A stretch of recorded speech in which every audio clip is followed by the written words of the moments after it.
the RTX is really good. It's good RTX right there. Doesn't get much better than that. Indeed. Alright, we're gonna be watching the game. We have a 2v2. And I think I did give my vision to everybody, but I want to make sure that was the case.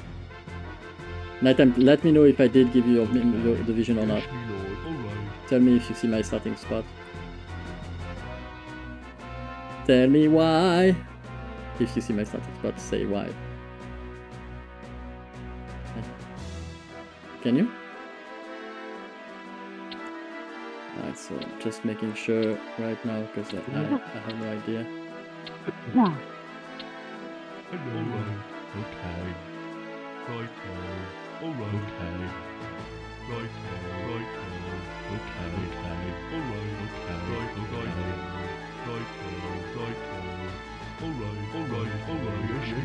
Alright. You need the top of the line to run this, Kenny. True.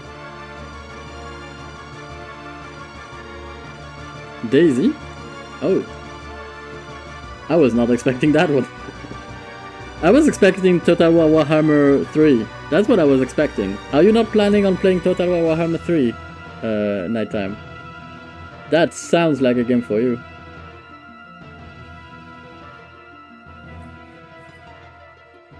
Theory in TP play here. Trying to play here. Okay. Alright, we're not gonna be asking too many questions.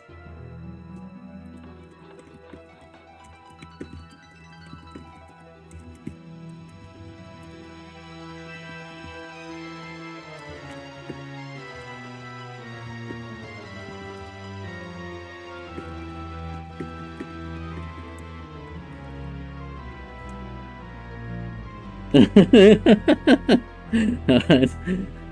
That must explain to you it right there. For a nighttime being a bit overwhelmed by the messages here. I'm still missing your vision, nighttime, anyway.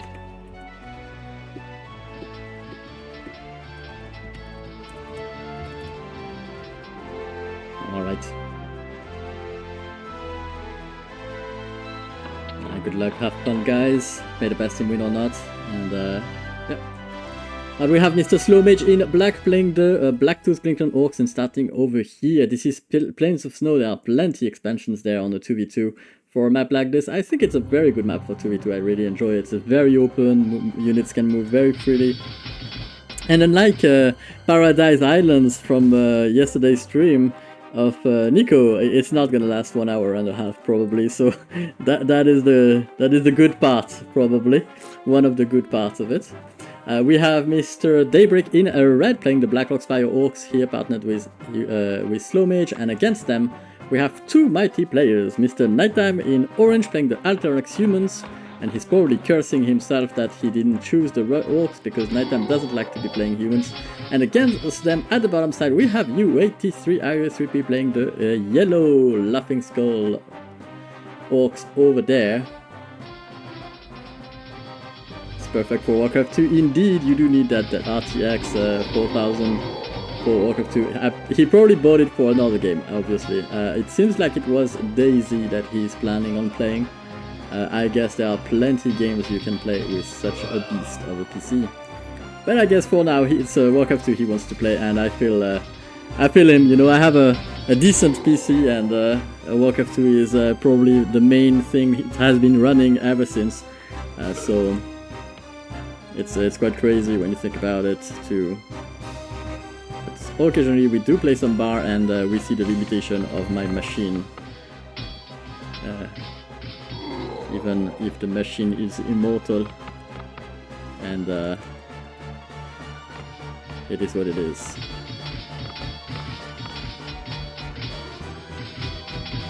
And U8 with the pressure on the farm taking some damage. And the grunts are not responding. U8 mismicroing a little bit here. Those three grunts have done what they wanted. Stopped the grunts from attacking, and this is actually a fight worth watching. The cannon tower will be upgraded here, and the rush is hard on Nighttime's part. Sorry, I said Nighttime. Daybreak was breaking that attack very quickly with those three grunts. Daybreak going Cannon Tower on POS. Would you believe it? It's quite incredible indeed. And we have 3 racks from the slow mage over there trying to help Daybreak, but I mean that's quite the army over there. You need more of those over here, that's for sure.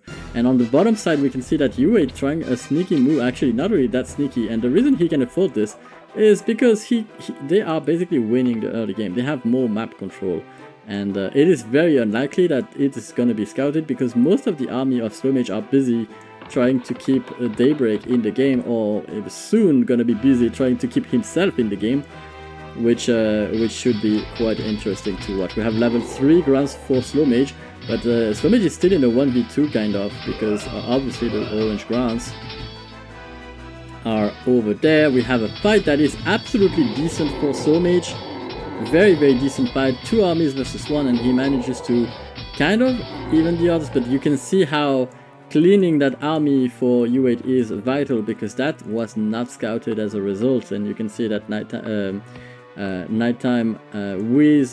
playing with U8 right now and making footmans absolutely matters the early game. It's gonna protect that duel from being scouted early, and that could actually mean a lot of problems later on for Daybreak. Daybreak's gonna be the first one to get the stronghold, however, but it's not gonna be that by much. And Ogre Mount is not being repaired, so it's gonna be great. I'm very happy. He's playing good. This don't really like that cannon though. I think that cannon is overkill. He probably he would have survived without it, and the cannon is pretty bad. But the rest is good. Like the rush is great. The fact that he's rushing and he's not trying to power himself, and he's just trying to protect that expo by being over there, or most importantly scouting over here, is very good. I hope that they keep on making enough units to make sure that this is not scouted early. Basically when you have a duel like this, the later it is scouted, the more potent it's gonna be, and right now it's already been quite a while. I am absolutely fearful for Daybreak and slow mage because of that duel being unscouted, and yeah, it's been unscouted for a while. I mean, it doesn't matter at that point if nighttime dies, but the duel is scouted too late. This is still gonna be a problem, because it doesn't matter if he dies. A 2-base orc on POS like this is gonna have enough money to get lost. A 1-base orc lost is gonna be lacking. So even if he didn't make many grants, he won't have the backbone to support more. Okay, it's been scouted. Is it been scouted yet or not?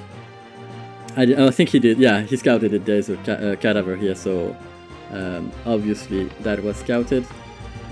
And that is a moment where you're like, oh, we have a problem, and probably Daybreak is like gonna be rushing to get himself a spot, and hope that it works.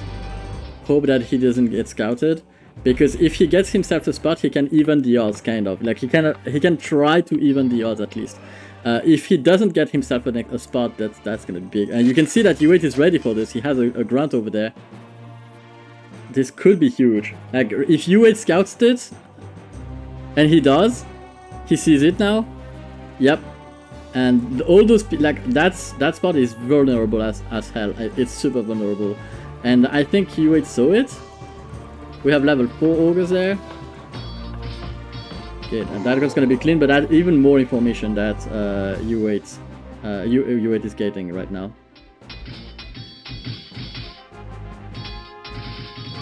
Yeah, I did see it, Dulsky, but it's not really for me. It's a Warcraft 3 campaign, right? So it is Warcraft 3 mechanics, Warcraft 2 pathfinding, no grid play for me. It's not War 2, right? So it's a Warcraft 3 campaign. If I ever get into the mood of playing Warcraft 3 campaigns, I would probably play it.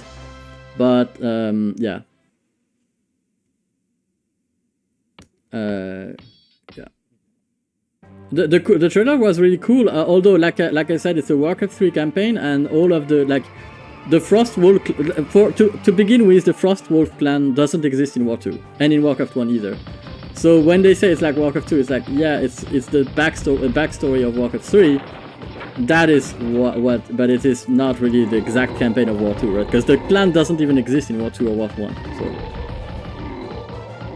Uh-oh, that is dangerous. That cannot actually working wonders for Daybreak, though I would have assumed Daybreak was gonna be faster on Lust. I think that's because of this, but that's good. That's a good plan. That is really good use of resources there. I like the decay.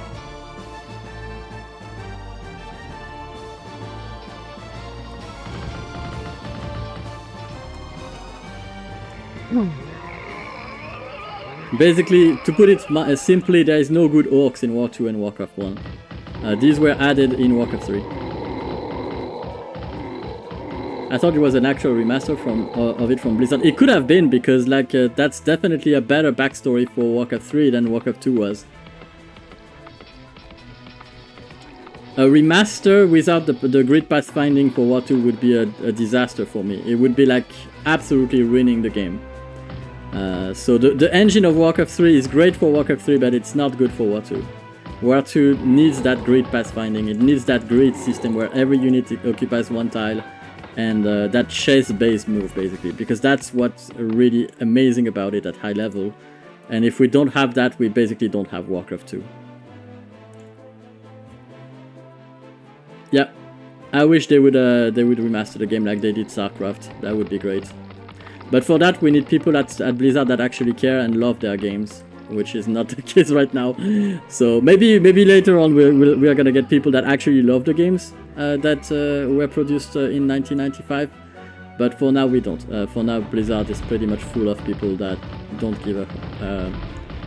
They don't give much fucks about the games, to be fair. But to be fair, they don't give much fucks about any games that they produce. So it's not only Warcraft 2. It's pretty much any game. Like, as long as it makes money, it's okay. But it's like they don't really care about the franchise or the games themselves. They didn't care, at least for a while. Need to get Elon Musk hooked on War 2. Yeah, maybe he would buy buy the rights to make a remaster of it, I guess.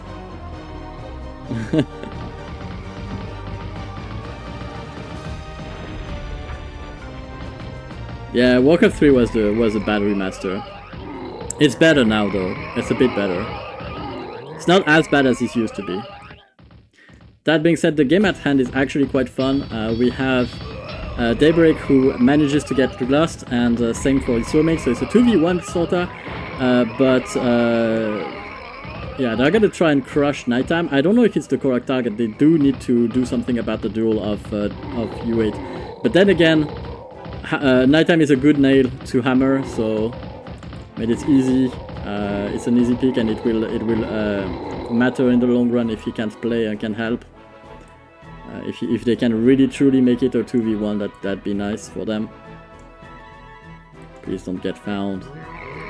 I wish that was for this one. Oh, but it was. That is really nice.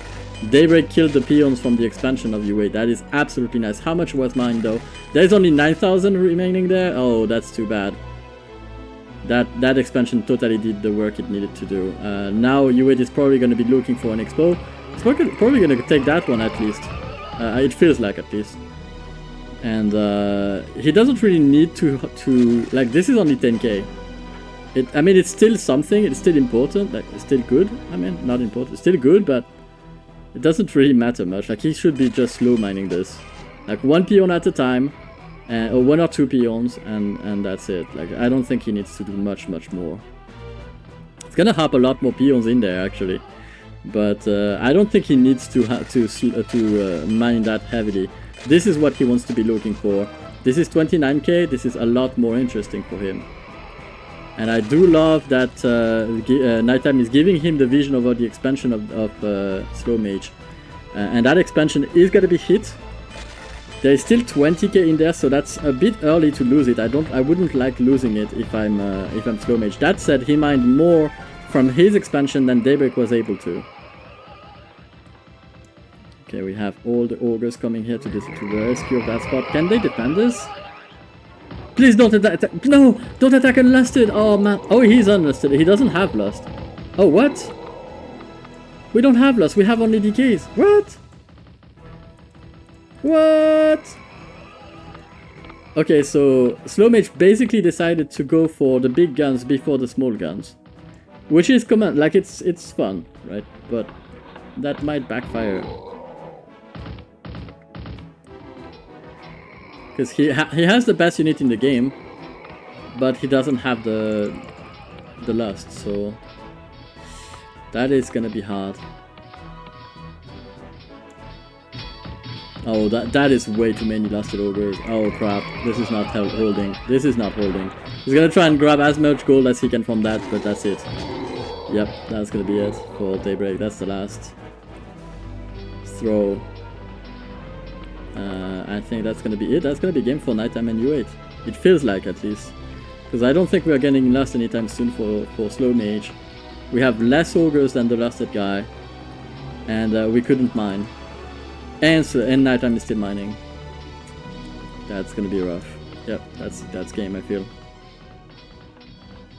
Did the DK from Red die? No, he didn't. Yeah, he did. He did, yeah.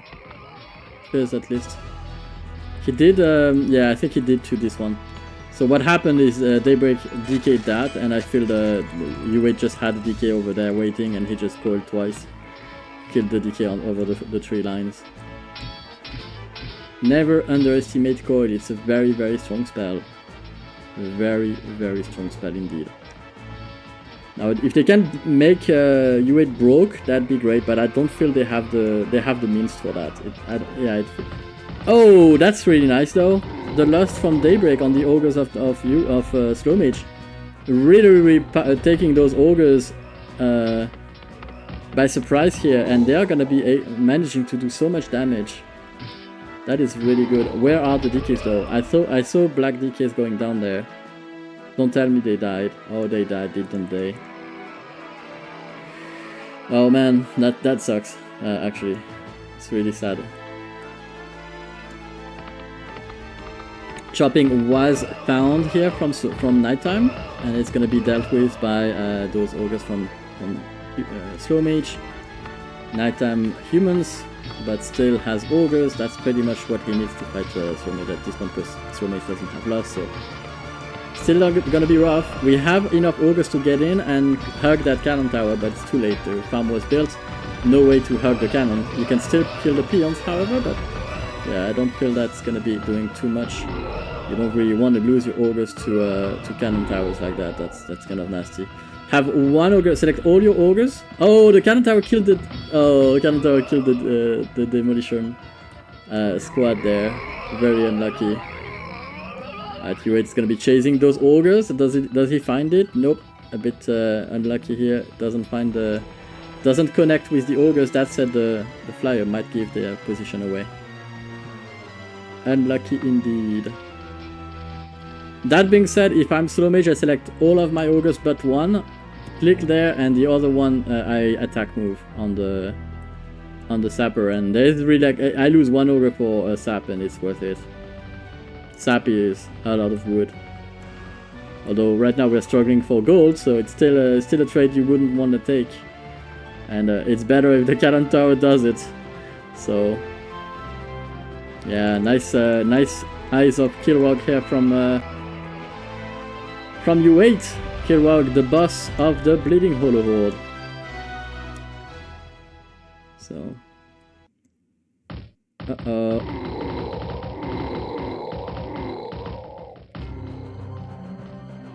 that is very, very sad indeed. Very nice spell, that Eye of Kilrog. That's gonna be it. GG is called by Slow Mage, and that was a rough game, but interesting for sure. Splat. Nice one. Almost pulled it off. Almost. That means Nighttime won a game. Great.